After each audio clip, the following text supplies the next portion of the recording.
So we're raising a lot of funds for charity, especially the PTSD. Even though the war is kind of over, there's a ceasefire, but I think the work is just beginning because a lot of these soldiers have a lot of trauma, their families, friends, and I think it's very important to address this. And a lot of people are not speaking about it. And not only that, but also the soldiers are missing gear. So they're missing a lot of drones. It's very expensive. It's about $8,000 per drone. And they really need them. And the bureaucracy is taking so long that they need them right away. And we are the ones that are supporting them and giving them what they need. You've been so vocal about speaking up for Israel over the past 2 years. For you actually being here, is it changing your perspective at all, being able to speak to some of these soldiers firsthand? Yes. I saw everything online like everybody has, but being here in person has impacted me deeply. I've been honestly very emotional from day one since I got here, like probably everybody, and it's my first time in Israel.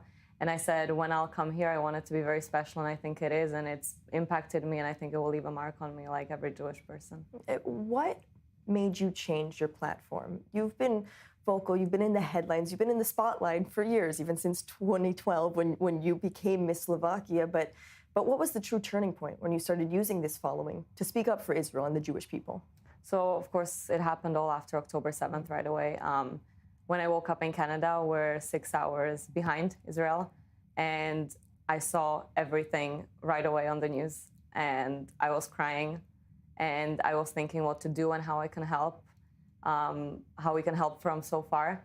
And the only thing we can do is write a status, post something on Instagram. That's all we can do, but I think it could impact many people. And I said to myself, even if I would impact one person or change somebody's mind, then I think that is amazing. What has been some of the feedback that you've received? Of course, there's a lot of positive feedback, but there's also a lot of negative feedback, unfortunately. And it's not easy to deal with, and I'm very happy that I have the support of my family and friends, because sometimes it's very hard, like for everybody. The antisemitism is very strong, especially in Canada. Unfortunately, I found out news that Canada is raising the Palestinian flag next week on Friday at City Hall, which is very disappointing. And I will probably have to rethink if I'm going to stay in Canada or if I'm going to move somewhere else, because this is something that I do not stand for.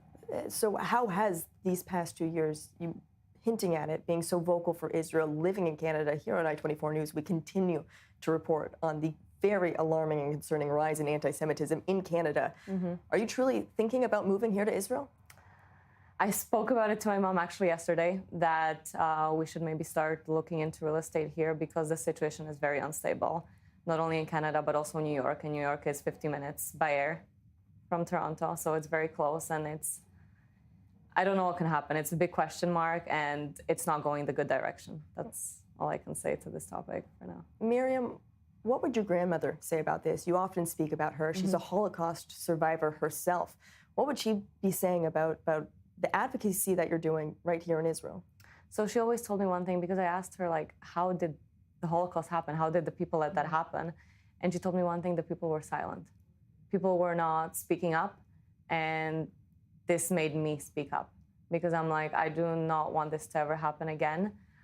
She lost everybody except her mother. They were the last transport that were splitting people up, like women and men separately. So that's the last time she saw her father. He never came back. And of course, the rest of our family, because everybody asked me, like, why is there only 2,000 Jewish people in Slovakia? And I'm like, yeah, because most of them got deported. By being this voice, then, do you think that more people are going to be learning what's truly happening here in Israel? Because I think you've been such a vocal advocate for what we've been seeing here over the past 2 years, but coming here and seeing it firsthand, what is the main message that you hope to take away that you can then share with your followers as well? As I said, even if I impact one person, that's my goal, to impact people, because it's very hard to change people's minds. But if they see what's happening here, maybe they won't change their minds, but maybe they will look into it or maybe read about it more. Like, I'm trying to post a lot of links, for example. So maybe if they get more information about the topic, that is my goal. Miriam Mattova, thank you so much for being here in Israel and continuing to advocate for the state. And we're going to follow up on your trip here as well. Thank you so much. Thank you so much for having me. Thank you.